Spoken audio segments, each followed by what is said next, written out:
In Sanatan Dharma, marriages go beyond contracts and showmanship.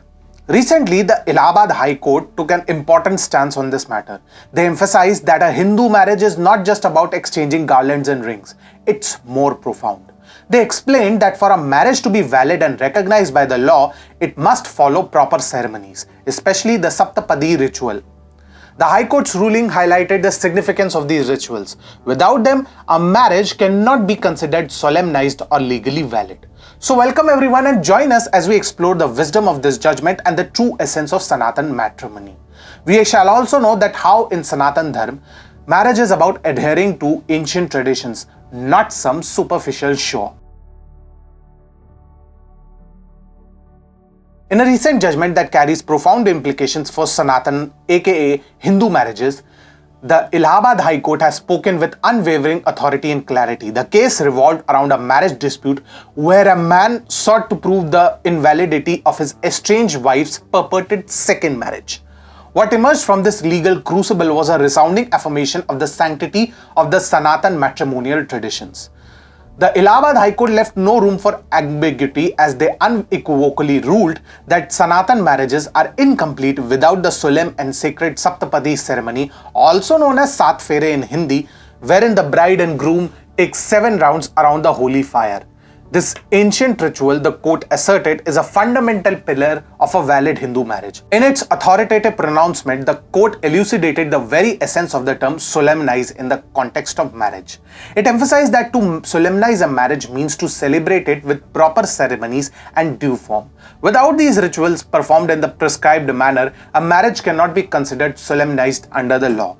The court went further to assert that if a marriage does not conform to the legal requirements set forth by the law applicable to the parties involved, it's not a marriage set in the eyes of the law. The absence of the Saptapadi ceremony in the present case was a glaring deficiency that rendered the so-called marriage invalid. The Honorable High Court invoked Section 7 of the Hindu Marriage Act of 1955 to explain this stance. This section unequivocally stipulates that customary rituals and ceremonies must be followed for the solemnization of a Hindu marriage.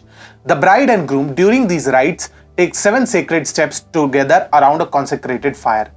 With the final step, the marriage is declared as final and binding. In a country where numerous self-professed intellectuals, including some judges, often assert their views on matters pertaining to Sanatan society, trying to decide what's good for Sanatan society or not, this judgment from the Allahabad High Court resonates like melodious music. It reaffirms the sanctity of time-honored Hindu traditions, placing them firmly within the purview of the law. This decision serves as a beacon of clarity and wisdom in a complex legal landscape, reminding us of the enduring significance of our cultural heritage in the world of matrimony. Marriages in Sanatan Dharma, let's get this clear, aren't just contracts or elements of status symbol. They're way more than that. From a primal perspective, if we were to strip away civilizational layers and view ourselves as animals, marriage is just about procreation and preservation of the genetic line. Yet, when we ascend to the world of social consciousness, it transforms into something far more profound, an institution encompassing family, companionship, and unwavering emotional support. The spectrum of motivations for marriage spans extremes. At one end lies the gold digger, driven solely by the avarice and pursuit of wealth. At other, we find the hopelessly confused, entangled in a web of third, fourth, or even more marriages. Now let's compare this complexity with the wisdom of our rishis, the ancient seers who advocated a dharma-centric approach. In their timeless wisdom, a wife was not just a spouse, but a sahdharmini, a co-traveler on the path of dharma. However, as time flowed like a river, the purity of this wisdom got tainted, its brilliance dulled by the erosion of practice, comprehension, and even awareness.